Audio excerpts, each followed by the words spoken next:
ప్రపంచంలో నిజమైన పవర్ అన్నది డబ్బు అధికారము కాదు.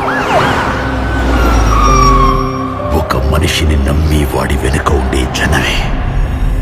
ఒకడి వెనుక నలుగురు నిలబడితే వాడు రౌడీ, 40 మంది నిలబడితే వాడు గ్యాంగ్స్టర్, 4 కోట్ల మంది నిలబడితే వాడే నాయకుడు. తుపాకీతో ఒకడు ముగ్గురిని కాల్చి చంపాడు. వాడు నాకు కావాలి.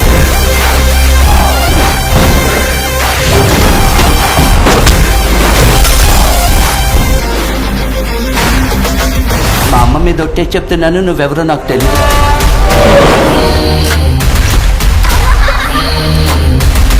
ఓరా నువ్వు నీ మొహం. ఏ అహంకారి, ఏం మాట్లాడుకుంటూ వెళ్ళిపోతారేంటి? ఈ బ్యాండేజ్ కి డబ్బులు కూడా ఇవ్వలేదు. ఇస్తారు బాగా ఇస్తారు. ఓయా వైన్ కొనిస్తావా లేదా? అప్పుడప్పుడు తాగుతుంటారా? నేను మంచి ఫ్యామిలీ నుంచి వచ్చిన అమ్మాయిని. ఎప్పుడైనా ఒకసారి పైల్వాన్ని తీసుకొస్తే భయపడతామా? నేను ఫైల్ వన్ లా కనిపిస్తున్నానా? ఏదే అల్లు అర్జున్ లో ఉన్నావు.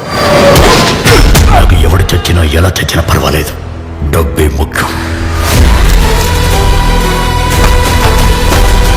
రాబోయే ఎలక్షన్స్ లో మన పార్టీని గెలిచేది, కానీ నువ్వు గెలవు.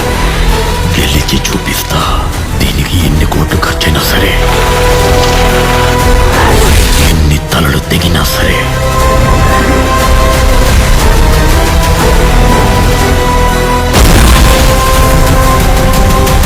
ఒకవేళ మనం రాంగ్ వ్యక్తిని ఏమైనా ఫాలో అవుతున్నామా సార్? చాలా బ్రిలియంట్ అయిన వ్యక్తిని ఫాలో అవుతున్నావు.